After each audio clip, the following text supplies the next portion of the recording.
Chapter 6. The Tunisian Dagger. I met the inspector just coming from the door which led into the kitchen quarters.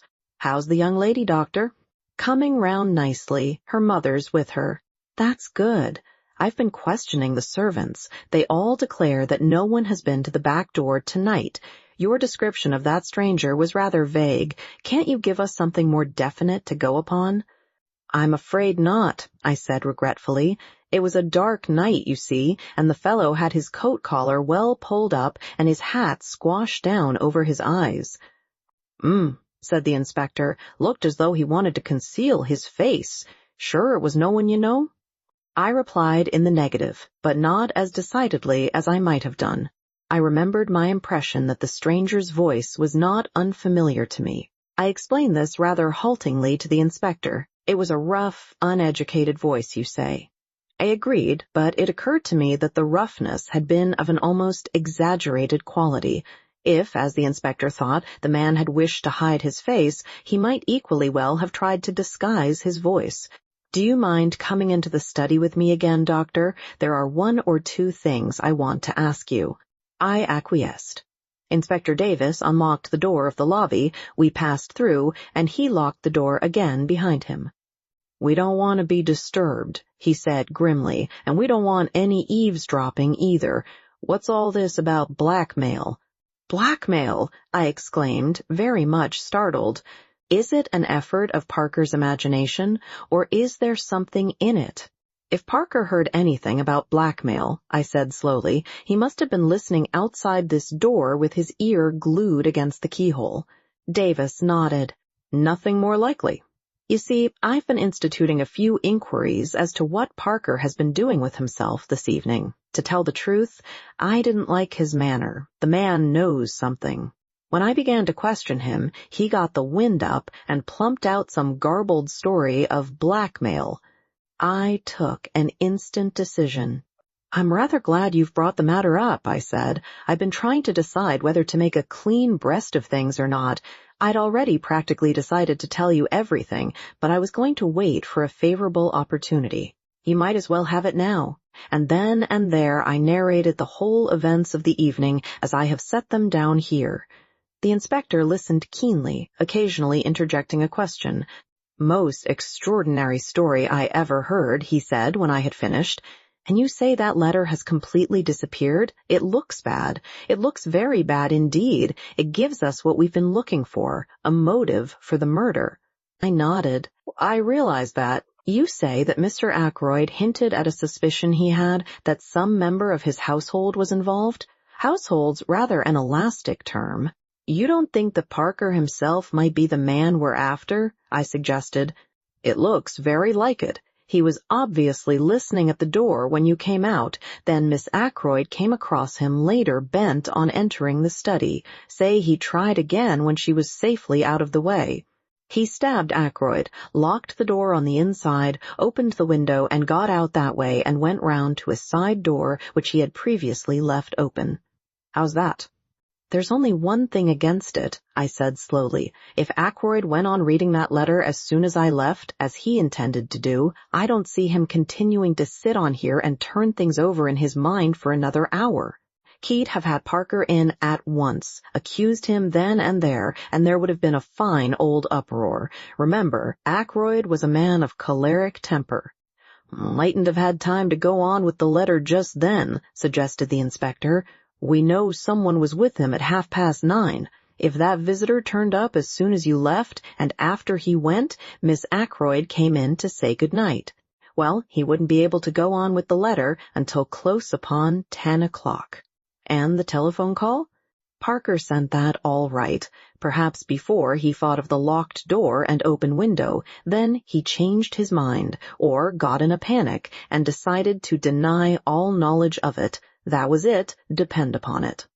"Yes," I said rather doubtfully. "Anyway, we can find out the truth about the telephone call from the exchange. If it was put through from here, I don't see how anyone else but Parker could have sent it. Depend upon it, he's our man. But keep it dark. We don't want to alarm him just yet till we've got all the evidence. I'll see to it he doesn't give us the slip. To all appearances, we'll be concentrating on your mysterious stranger." He rose from where he had been sitting astride the chair belonging to the desk and crossed over to the still form in the armchair. "The weapon ought to give us a clue," he remarked, looking up. "It's something quite unique, a curio, I should think, by the look of it." He bent down, surveying the handle attentively, and I heard him give a grunt of satisfaction. Then, very gingerly, he pressed his hands down below the hilt and drew the blade out from the wound. Still carrying it, so as not to touch the handle, he placed it in a wide china mug which adorned the mantelpiece. "Yes," he said, nodding at it, "quite a work of art. There can't be many of them about." It was indeed a beautiful object, a narrow, tapering blade and a hilt of elaborately intertwined metals of curious and careful workmanship. He touched the blade gingerly with his finger, testing its sharpness, and made an appreciative grimace. "Lord, what an edge!" he exclaimed. "A child could drive that into a man as easy as cutting butter, a dangerous sort of toy to have about." "May I examine the body properly now?" I asked. He nodded. "Go ahead." I made a thorough examination. "Well," said the inspector when I had finished. "I'll spare you the technical language," I said. "We'll keep that for the inquest. The blow was delivered by a right-handed man standing behind him, and death must have been instantaneous. By the expression on the dead man's face, I should say that the blow was quite unexpected. He probably died without knowing who his assailant was." "Butlers can creep about as soft-footed as cats," said Inspector Davis. "There's not going to be much mystery about this crime. Take a look at the hilt of that dagger." I took the look. "I dare say they're not apparent to you, but I can see them clearly enough." He lowered his voice. "Fingerprints." He stood off a few steps to judge of his effect. "Yes," I said mildly, "I guessed that. I do not see why I should be supposed to be totally devoid of intelligence. After all, I read detective stories and the newspapers, and am a man of quite average ability. If there had been toe marks on the dagger handle, now, that would have been quite a different thing. I would then have registered any amount of surprise and awe. I think the inspector was annoyed with me for declining to get thrilled. He picked up the china mug and invited me to accompany him to the billiard room. "I want to see if Mr. Raymond can tell us anything about this dagger," he explained. Locking the outer door behind us again, we made our way to the billiard room, where we found Geoffrey Raymond. The inspector held up his exhibit. "Ever seen this before, Mr. Raymond?" "Why?" "I believe. I'm almost sure that is a curio given to Mr. Ackroyd by Major Blunt. It comes from Morocco, no Tunis. So the crime was committed with that? What an extraordinary thing. It seems almost impossible, and yet there could hardly be two daggers the same. May I fetch Major Blunt?" Without waiting for an answer, he hurried off. "Nice young fellow that," said the inspector. "Something honest and ingenuous about him." I agreed.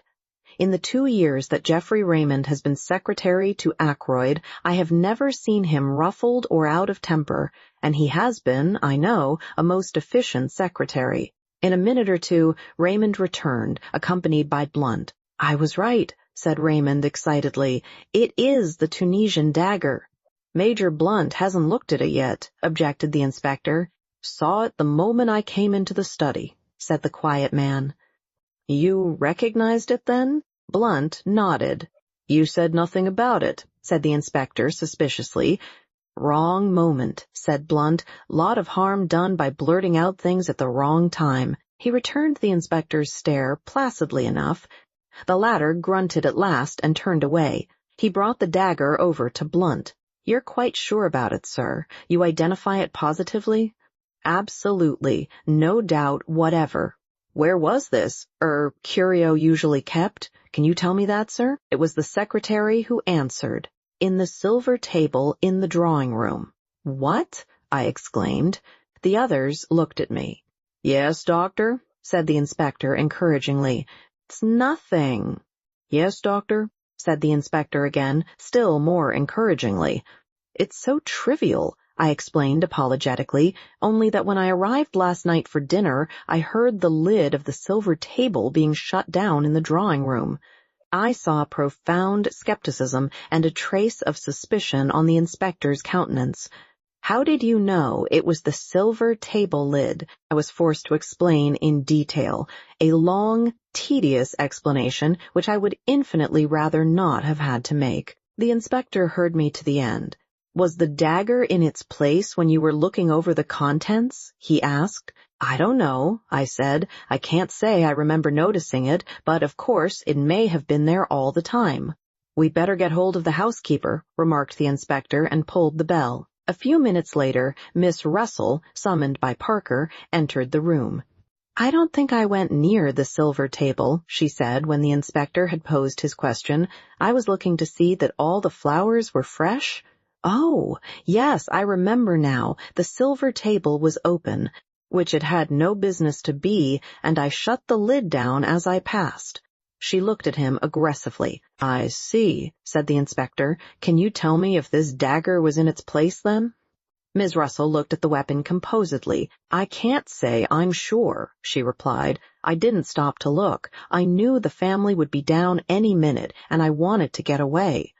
"Thank you," said the inspector. There was just a trace of hesitation in his manner, as though he would have liked to question her further, but Miss Russell clearly accepted the words as a dismissal and glided from the room.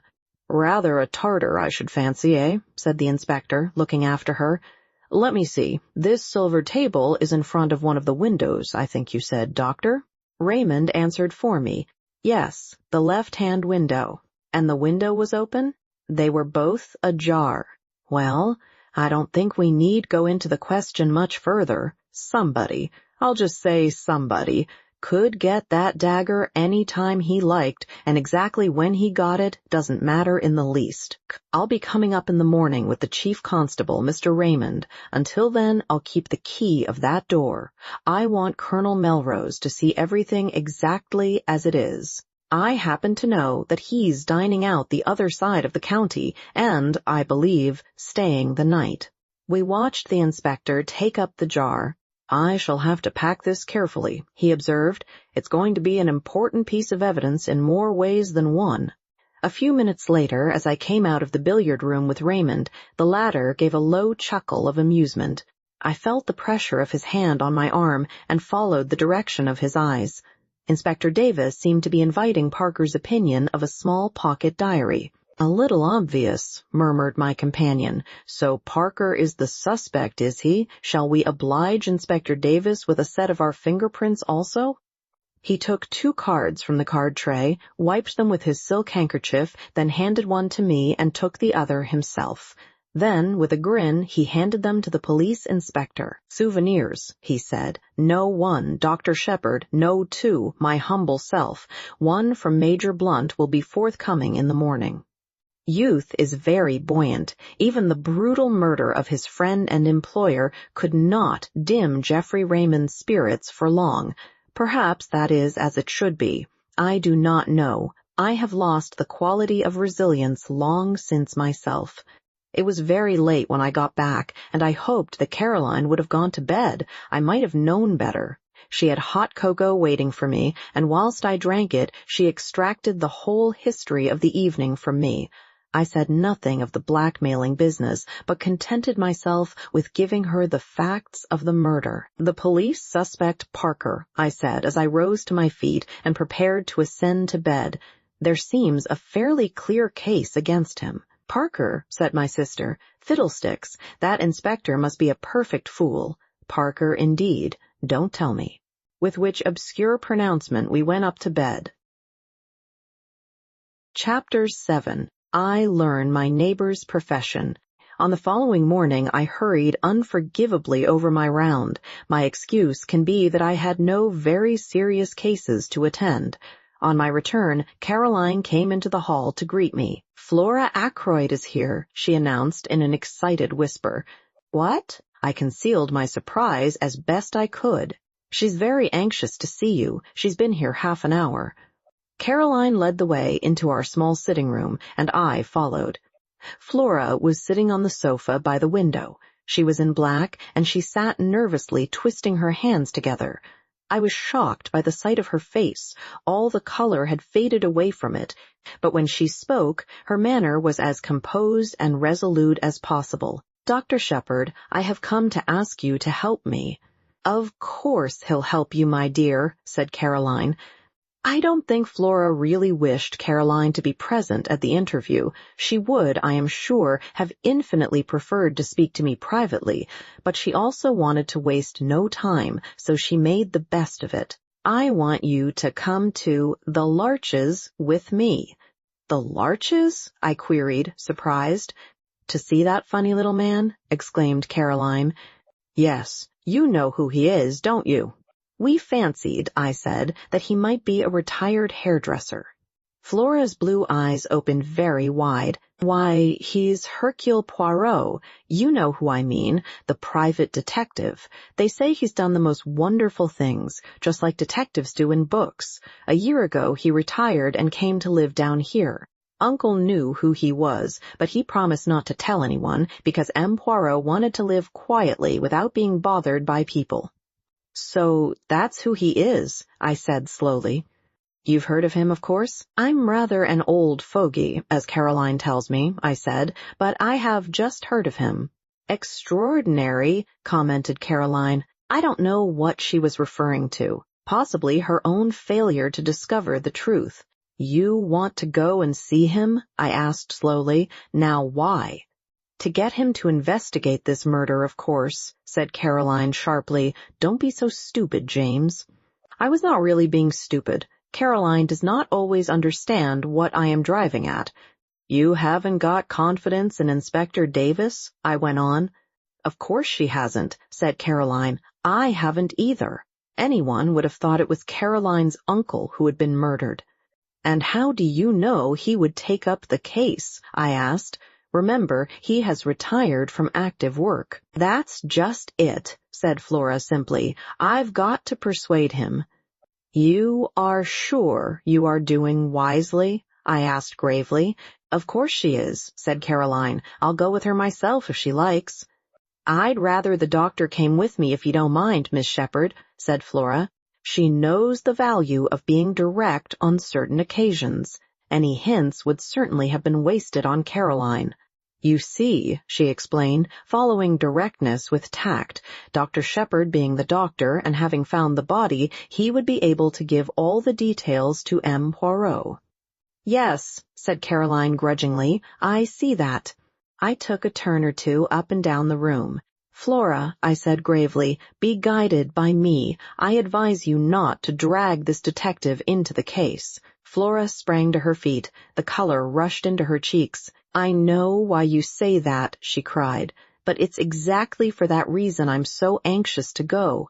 You're afraid, but I'm not. I know Ralph better than you do." "Ralph," said Caroline. "What has Ralph got to do with it?" Neither of us heeded her. "Ralph may be weak," continued Flora. "He may have done foolish things in the past, wicked things even, but he wouldn't murder anyone." "No, no," I exclaimed. "I never thought it of him." "Then why did you go to the Three Boars last night?" demanded Flora. "On your way home? After Uncle's body was found?" I was momentarily silenced. I had hoped that that visit of mine would remain unnoticed. "How did you know about that?" I countered. "I went there this morning," said Flora. "I heard from the servants that Ralph was staying there." I interrupted her. "You had no idea that he was in King's Abbot?" "No." I was astounded. I couldn't understand it. I went there and asked for him. They told me, what I suppose they told you last night, that he went out at about 9 o'clock yesterday evening and never came back." Her eyes met mine defiantly, and as though answering something in my look, she burst out, "Well, why shouldn't he? He might have gone. Anywhere. He may even have gone back to London." "Leaving his luggage behind?" I asked gently. Flora stamped her foot. "I don't care. There must be a simple explanation."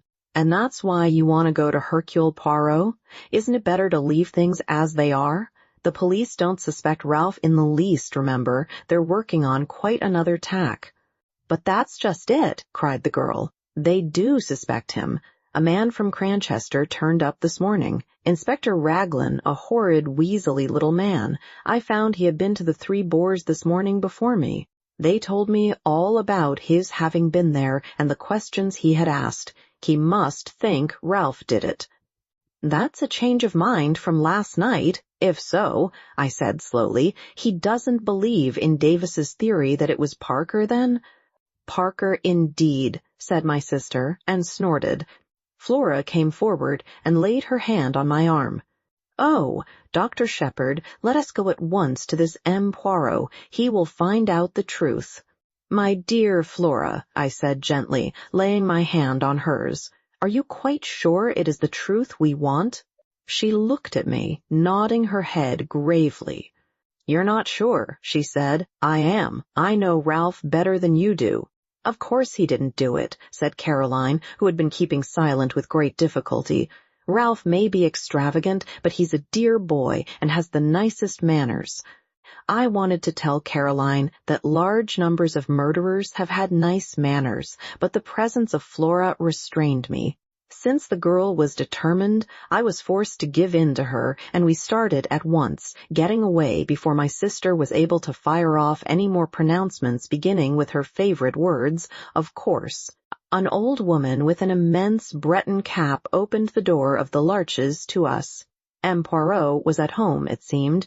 We were ushered into a little sitting room arranged with formal precision, and there, after the lapse of a minute or so, my friend of yesterday came to us. Monsieur le Docteur, he said, smiling. Mademoiselle. He bowed to Flora. Perhaps, I began, you have heard of the tragedy which occurred last night. His face grew grave. But certainly I have heard. It is horrible. I offer Mademoiselle all my sympathy. In what way can I serve you? Miss Ackroyd, I said, wants you to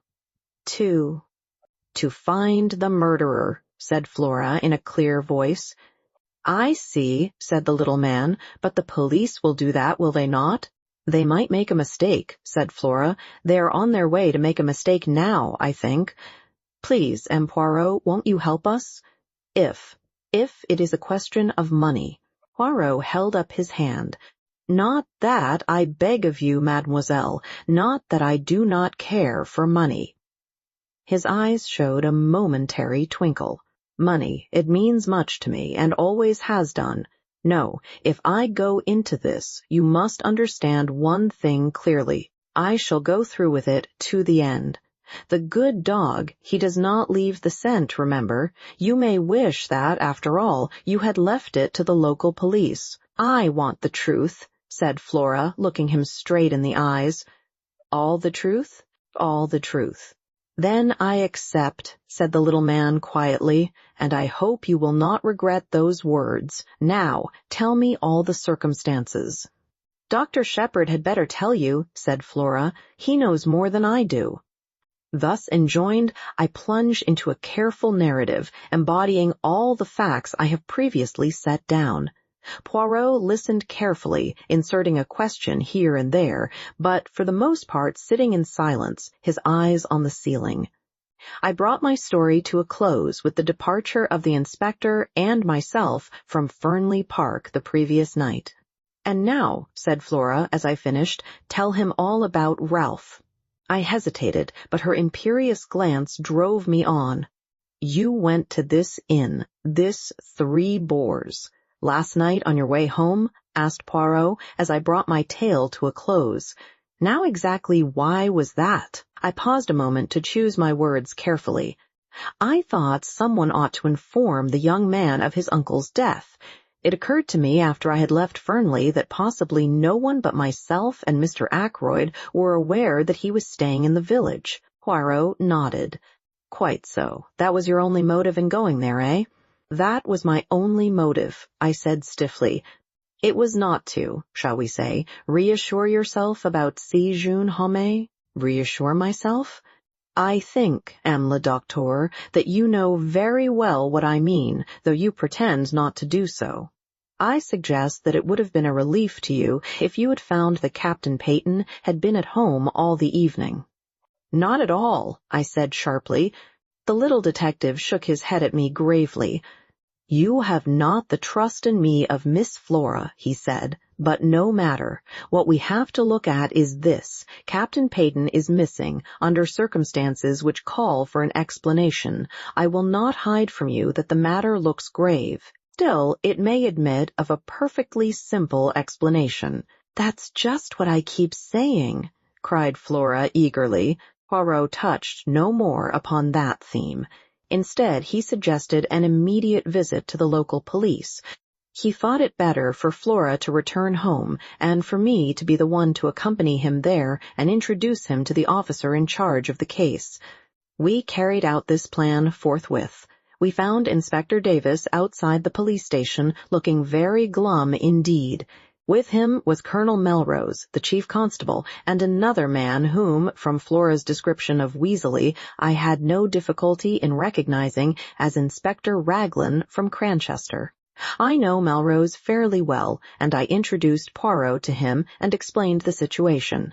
The chief constable was clearly vexed, and Inspector Raglan looked as black as thunder. Davis, however, seemed slightly exhilarated by the sight of his superior officer's annoyance. "The case is going to be plain as a pikestaff," said Raglan. "Not the least need for amateurs to come butting in. You'd think any fool would have seen the way things were last night, and then we shouldn't have lost 12 hours. He directed a vengeful glance at poor Davis, who received it with perfect stolidity. "Mr. Ackroyd's family must of course do what they see fit," said Colonel Melrose, "but we cannot have the official investigation hampered in any way. I know M. Poirot's great reputation, of course," he added courteously. "The police can't advertise themselves, worse luck," said Raglan. It was Poirot who saved the situation. "It is true that I have retired from the world," he said. "I never intended to take up a case again. Above all things, I have a horror of publicity. I must beg that in the case of my being able to contribute something to the solution of the mystery, my name may not be mentioned." Inspector Raglan's face lightened a little. "I've heard of some very remarkable successes of yours," observed the colonel, thawing. "I have had much experience," said Poirot quietly, "but most of my successes have been obtained by the aid of the police. I admire enormously your English police. If Inspector Raglan permits me to assist him, I shall be both honored and flattered." The inspector's countenance became still more gracious. Colonel Melrose drew me aside. "From all I hear, this little fellow's done some really remarkable things," he murmured. "We're naturally anxious not to have to call in Scotland Yard. Raglan seems very sure of himself, but I'm not quite certain that I agree with him. You see, I know the parties concerned better than he does. This fellow doesn't seem out after kudos, does he? Would work in with us unobtrusively, eh?" "To the greater glory of Inspector Raglan," I said solemnly. "Well, well," said Colonel Melrose breezily in a louder voice, "we must put you wise to the latest developments, M. Poirot." "I thank you," said Poirot. "My friend, Dr. Shepherd, said something of the butler being suspected." "That's all bunkum," said Raglan instantly. "These high-class servants get in such a funk that they act suspiciously for nothing at all." "The fingerprints?" I hinted. "Nothing like Parker's." He gave a faint smile and added, "And yours and Mr. Raymond's don't fit either, Doctor." "What about those of Captain Ralph Peyton?" asked Poirot quietly. I felt a secret admiration for the way he took the bull by the horns. I saw a look of respect creep into the inspector's eye. "I see you don't let the grass grow under your feet, Mr. Poirot. It will be a pleasure to work with you, I'm sure. We're going to take that young gentleman's fingerprints as soon as we can lay hands upon him." "I can't help thinking you're mistaken, Inspector," said Colonel Melrose warmly. "I've known Ralph Peyton from a boy upward. He'd never stoop to murder." "Maybe not," said the inspector tonelessly. "What have you got against him?" I asked. "Went out just on 9 o'clock last night. Was seen in neighborhood of Fernley Park, somewhere about 9:30. Not been seen since. Believed to be in serious money difficulties. I've got a pair of his shoes here, shoes with rubber studs in them." He had 2 pairs, almost exactly alike. I'm going up now to compare them with those footmarks. The constable is up there seeing that no one tampers with them." "We'll go at once," said Colonel Melrose. "You and M. Poirot will accompany us, will you not?" We assented, and all drove up in the colonel's car. The inspector was anxious to get at once to the footmarks, and asked to be put down at the lodge. About halfway up the drive, on the right, a path branched off which led round to the terrace and the window of Ackroyd's study. "Would you like to go with the inspector, M. Poirot?" asked the chief constable, "or would you prefer to examine the study?" Poirot chose the latter alternative. Parker opened the door to us. His manner was smug and deferential, and he seemed to have recovered from his panic of the night before. Colonel Melrose took a key from his pocket, and unlocking the door which led into the lobby, he ushered us through into the study. "Except for the removal of the body, M. Poirot, this room is exactly as it was last night." And the body was found. Where? As precisely as possible, I described Ackroyd's position.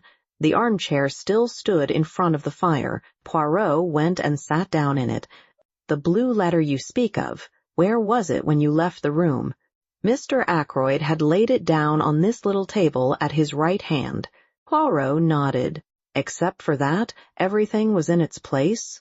"Yes, I think so." "Colonel Melrose, would you be so extremely obliging as to sit down in this chair a minute? I thank you. Now, M. le Docteur, will you kindly indicate to me the exact position of the dagger?" I did so, whilst the little man stood in the doorway. "The hilt of the dagger was plainly visible from the door then. Both you and Parker could see it at once?" "Yes." Poirot went next to the window.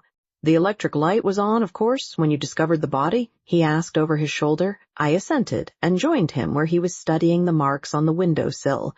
"The rubber studs are the same pattern as those in Captain Peyton's shoes," he said quietly. Then he came back once more to the middle of the room.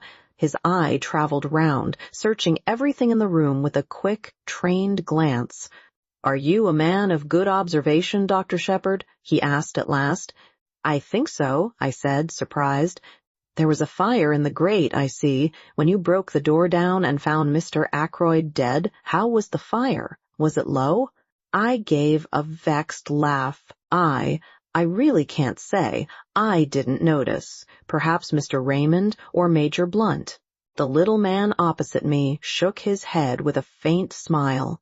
"One must always proceed with method. I made an error of judgment in asking you that question. To each man his own knowledge. You could tell me the details of the patient's appearance. Nothing there would escape you. If I wanted information about the papers on that desk, Mr. Raymond would have noticed anything there was to see. To find out about the fire, I must ask the man whose business it is to observe such things. You permit." He moved swiftly to the fireplace and rang the bell. After a lapse of a minute or two, Parker appeared. "The bell rang, sir?" he said hesitatingly. "Come in, Parker," said Colonel Melrose. "This gentleman wants to ask you something." Parker transferred a respectful attention to Poirot. "Parker," said the little man, "when you broke down the door with Dr. Shepherd last night and found your master dead, what was the state of the fire?" Parker replied without a pause. "It had burned very low, sir. It was almost out." "Ah," said Poirot. The exclamation sounded almost triumphant. He went on, "Look round you, my good Parker. Is this room exactly as it was then?" The butler's eye swept round. It came to rest on the windows. "The curtains were drawn, sir, and the electric light was on." Poirot nodded approval. "Anything else?" "Yes, sir. This chair was drawn out a little more." He indicated a big grandfather chair to the left of the door between it and the window.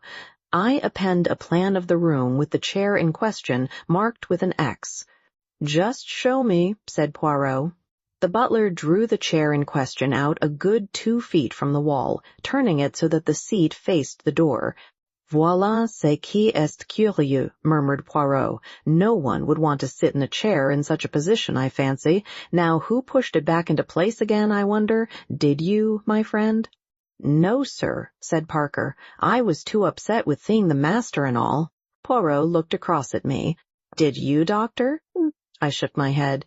"It was back in position when I arrived with the police, sir," put in Parker. "I'm sure of that." "Curious," said Poirot again. "Raymond or Blunt must have pushed it back," I suggested. "Surely it isn't important." "It is completely unimportant," said Poirot.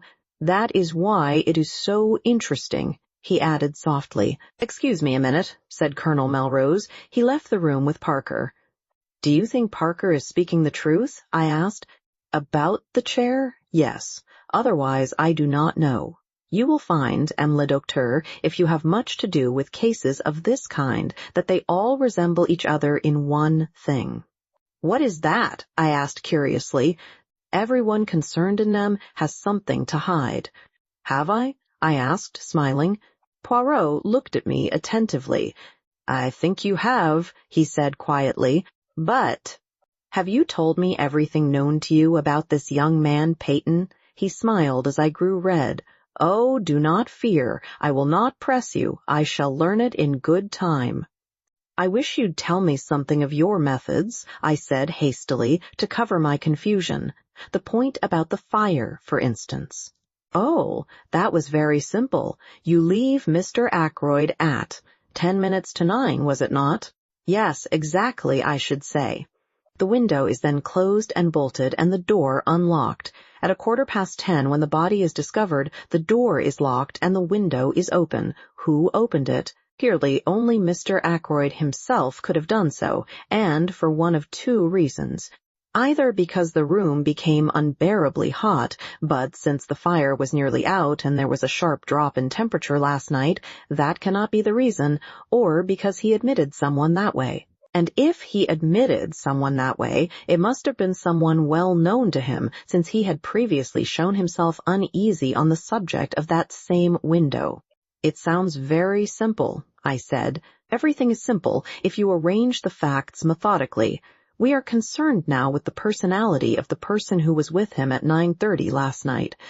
Everything goes to show that that was the individual admitted by the window, and though Mr. Ackroyd was seen alive later by Miss Flora, we cannot approach a solution of the mystery until we know who that visitor was. The window may have been left open after his departure and so afforded entrance to the murderer, or the same person may have returned a second time. Ah, here is the Colonel who returns."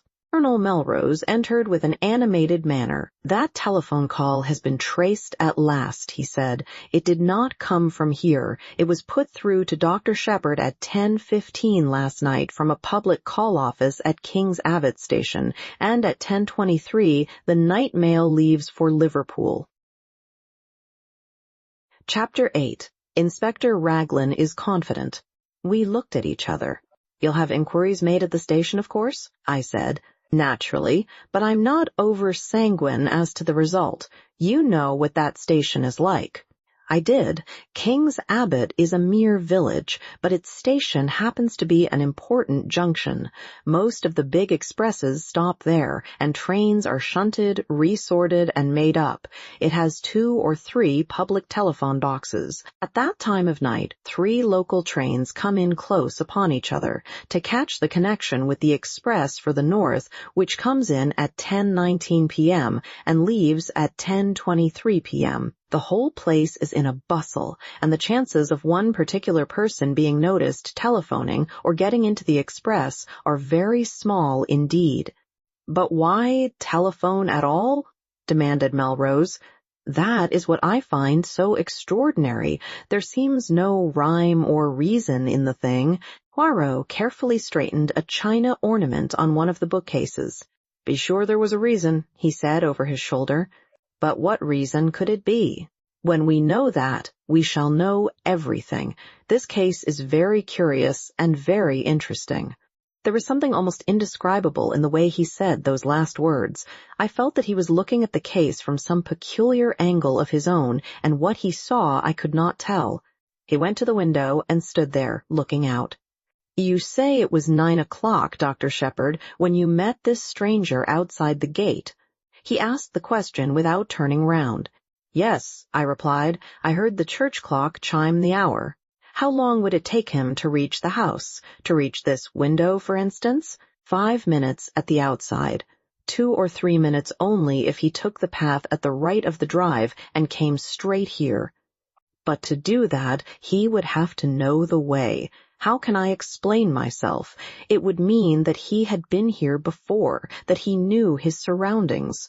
That is true, replied Colonel Melrose. We could find out, doubtless, if Mr. Ackroyd had received any strangers during the past week. Young Raymond could tell us that, I said.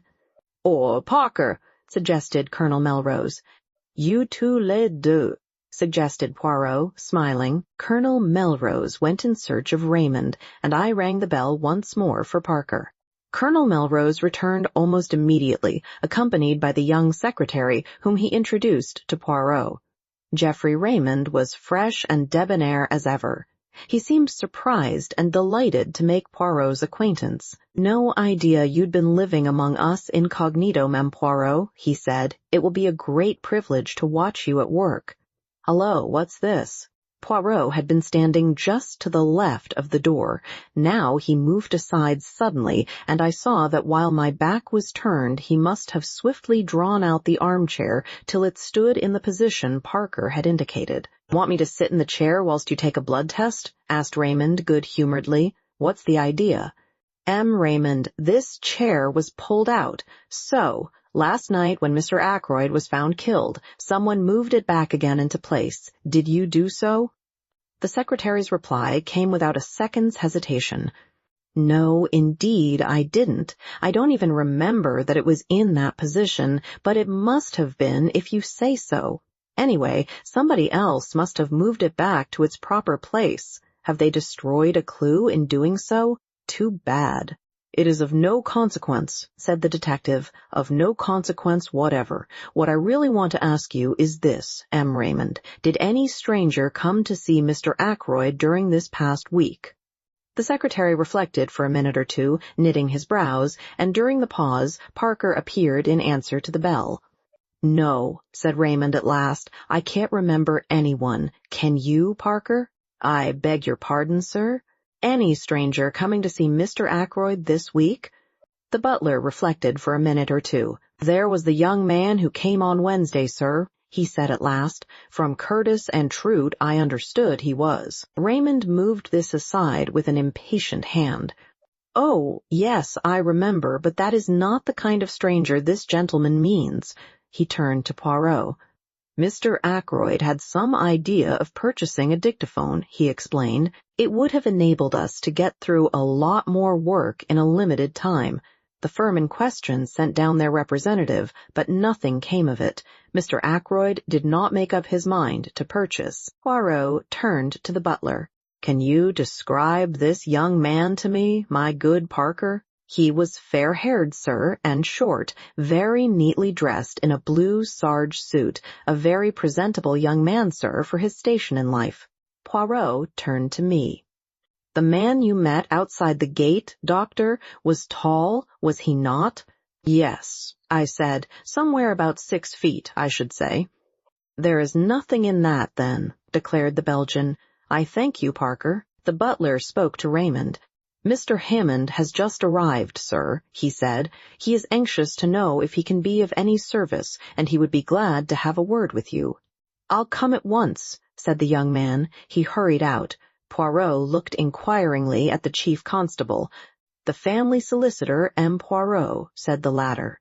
It is a busy time for this young M. Raymond, murmured M. Poirot. He has the air efficient, that one. I believe Mr. Ackroyd considered him a most able secretary. He has been here. How long? Just on 2 years, I fancy. His duties he fulfills punctiliously. Of that I am sure. In what manner does he amuse himself? Does he go in for le sport? Private secretaries haven't much time for that sort of thing, said Colonel Melrose, smiling. Raymond plays golf, I believe, and tennis in the summer-time. He does not attend the courses. I should say the running of the horses? Race meetings? No, I don't think he's interested in racing. Poirot nodded and seemed to lose interest. He glanced slowly round the study. I have seen, I think, all that there is to be seen here. I, too, looked round. If those walls could speak, I murmured. Poirot shook his head. A tongue is not enough, he said. They would have to have also eyes and ears, but do not be too sure that these dead things, he touched the top of the bookcase as he spoke, are always dumb. To me, they speak sometimes. Chairs, tables, they have their message. He turned away towards the door. What message? I cried. What have they said to you today? He looked over his shoulder and raised one eyebrow quizzically. An opened window, he said, a locked door, a chair that apparently moved itself. To all three I say, why, and I find no answer. He shook his head, puffed out his chest, and stood blinking at us. He looked ridiculously full of his own importance. It crossed my mind to wonder whether he was really any good as a detective. Had his big reputation been built up on a series of lucky chances? I think the same thought must have occurred to Colonel Melrose, for he frowned. "Anything more you want to see, M. Poirot?" he inquired brusquely. "You would perhaps be so kind as to show me the silver table from which the weapon was taken? After that, I will trespass on your kindness no longer." We went to the drawing-room, but on the way the constable waylaid the colonel, and after a muttered conversation the latter excused himself and left us together. I showed Poirot the silver table, and after raising the lid once or twice and letting it fall, he pushed open the window and stepped out on the terrace. I followed him. Inspector Raglan had just turned the corner of the house and was coming towards us. His face looked grim and satisfied. "So there you are, Mem Poirot," he said. "Well, this isn't going to be much of a case. I'm sorry, too. A nice enough young fellow gone wrong." Poirot's face fell, and he spoke very mildly. "I'm afraid I shall not be able to be of much aid to you, then." "Next time, perhaps," said the inspector soothingly, "though we don't have murders every day in this quiet little corner of the world." Poirot's gaze took on an admiring quality. "You have been of a marvelous promptness," he observed. "How exactly did you go to work, if I may ask?" "Certainly," said the inspector. "To begin with, method. That's what I always say, method." "Ah," cried the other, "that, too, is my watchword. Method, order, and the little gray cells." "The cells?" said the inspector, staring. "The little gray cells of the brain," explained the Belgian. "Oh, of course. Well, we all use them, I suppose." "In a greater or lesser degree," murmured Poirot. "And there are, too, differences in quality. Then there is the psychology of a crime. One must study that." "Eh," said the inspector, "you've been bitten with all this psychoanalysis stuff. Now I'm a plain man." "Mrs. Raglan would not agree, I am sure, to that," said Poirot, making him a little bow. Inspector Raglan, a little taken aback, bowed. "You don't understand," he said, grinning broadly. "Lord, what a lot of difference language makes. I'm telling you how I set to work. First of all, method. Mr. Ackroyd was last seen alive at 9:45 by his niece, Miss Flora Ackroyd. That's fact number 1, isn't it?" "If you say so." "Well, it is. At 10:30, the doctor here says that Mr. Ackroyd has been dead at least half an hour. You stick to that, doctor?" "Certainly," I said. "Half an hour or longer." "Very good. That gives us exactly a quarter of an hour in which the crime must have been committed. I make a list of every one in the house and work through it, setting down opposite their names where they were and what they were doing between the hour of 9:45 and 10 p.m. He handed a sheet of paper to Poirot. I read it over his shoulder. It ran as follows, written in a neat script. Major Blunt, in billiard room with Mr. Raymond. Latter confirms. Mr. Raymond, billiard room. See above. Mrs. Ackroyd, 9:45, watching billiard match. Went up to bed 9:55. Raymond and Blunt watched her up staircase. Miss Ackroyd went straight from her uncle's room upstairs, confirmed by Parker, also housemaid, Elsie Dale. Servants. Parker, went straight to butler's pantry, confirmed by housekeeper Miss Russell, who came down to speak to him about something at 9:47 and remained at least 10 minutes.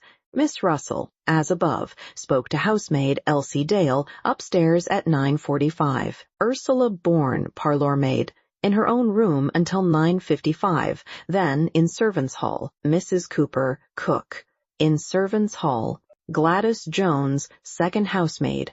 In servants' hall, Elsie Dale, upstairs in bedroom, seen there by Miss Russell and Miss Flora Ackroyd. Mary Thripp, kitchen maid, servants' hall. The cook has been here 7 years, the parlour maid 18 months, and Parker just over a year. The others are new. Except for something fishy about Parker, they all seem quite all right. "A very complete list," said Poirot, handing it back to him. "I am quite sure that Parker did not do the murder," he added gravely. "So is my sister," I struck in, "and she's usually right. Nobody paid any attention to my interpolation." "That disposes pretty effectually of the household," continued the inspector. "Now we come to a very grave point. The woman at the lodge, Mary Black, was pulling the curtains last night when she saw Ralph Peyton turn in at the gate and go up towards the house." "She is sure of that?" I asked sharply. "Quite sure. She knows him well by sight. He went past very quickly and turned off by the path to the right, which is a shortcut to the terrace." "And what time was that?" asked Poirot, who had sat with an immovable face. "Exactly 25 minutes past 9, said the inspector gravely. There was a silence. Then the inspector spoke again. "It's all clear enough. It fits in without a flaw.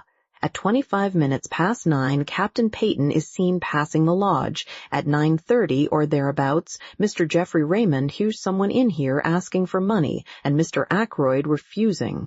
What happens next? Captain Peyton leaves the same way, through the window. He walks along the terrace, angry and baffled. He comes to the open drawing-room window. Say it's now 9:45. Miss Flora Ackroyd is saying good night to her uncle.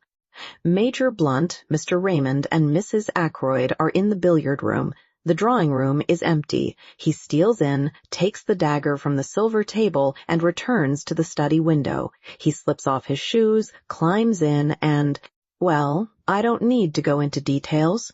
Then he slips out again and goes off. Hadn't the nerve to go back to the inn. He makes for the station, rings up from there." "Why?" said Poirot softly. I jumped at the interruption. The little man was leaning forward. His eyes shone with a queer green light. For a moment, Inspector Raglan was taken aback by the question. "It's difficult to say exactly why he did that," he said at last. "But murderers do funny things. You'd know that if you were in the police force. The cleverest of them make stupid mistakes sometimes. But come along, and I'll show you those footprints." We followed him round the corner of the terrace to the study window. At a word from Raglan, a police constable produced the shoes which had been obtained from the local inn. The inspector laid them over the marks. "They're the same," he said confidently. "That is to say, they're not the same pair that actually made these prints. He went away in those. This is a pair just like them, but older. See how the studs are worn down." "Surely a great many people wear shoes with rubber studs in them?" asked Poirot. "That's so, of course," said the inspector. "I shouldn't put so much stress on the footmarks if it wasn't for everything else." "A very foolish young man, Captain Ralph Peyton," said Poirot thoughtfully, "to leave so much evidence of his presence." "Ah, well," said the inspector, "it was a dry, fine night, you know. He left no prints on the terrace or on the gravelled path. But, unluckily for him, a spring must have welled up just lately at the end of the path from the drive. See here. A small gravelled path joined the terrace a few feet away. In one spot, a few yards from its termination, the ground was wet and boggy.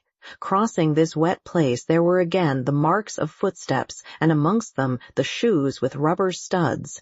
Poirot followed the path on a little way, the inspector by his side. "You noticed the women's footprints?" he said suddenly. The inspector laughed. "Naturally, but several different women have walked this way, and men as well. It's a regular shortcut to the house, you see. It would be impossible to sort out all the footsteps. After all, it's the ones on the windowsill that are really important." Poirot nodded. "It's no good going farther," said the inspector as we came in view of the drive.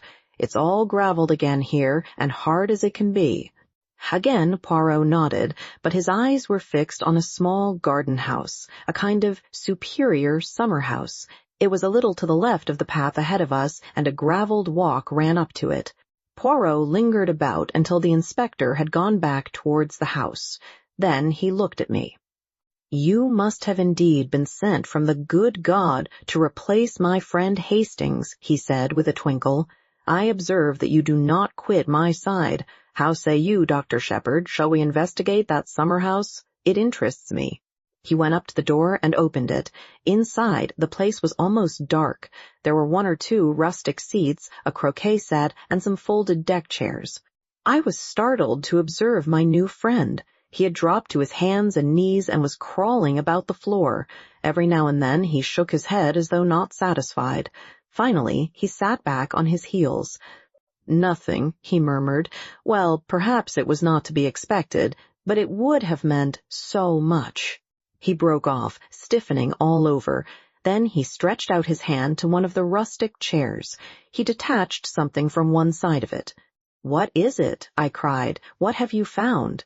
He smiled, unclosing his hand so that I should see what lay in the palm of it, a scrap of stiff white cambric. I took it from him, looked at it curiously, and then handed it back. "What do you make of it, my friend?" he asked, eyeing me keenly. "A scrap torn from a handkerchief," I suggested, shrugging my shoulders. He made another dart and picked up a small quill, a goose quill, by the look of it. "And that?" he cried triumphantly. "What do you make of that?" I only stared. He slipped the quill into his pocket and looked again at the scrap of white stuff. "A fragment of a handkerchief," he mused. "Perhaps you are right, but remember this, a good laundry does not starch a handkerchief." He nodded at me triumphantly, then he put away the scrap carefully in his pocketbook.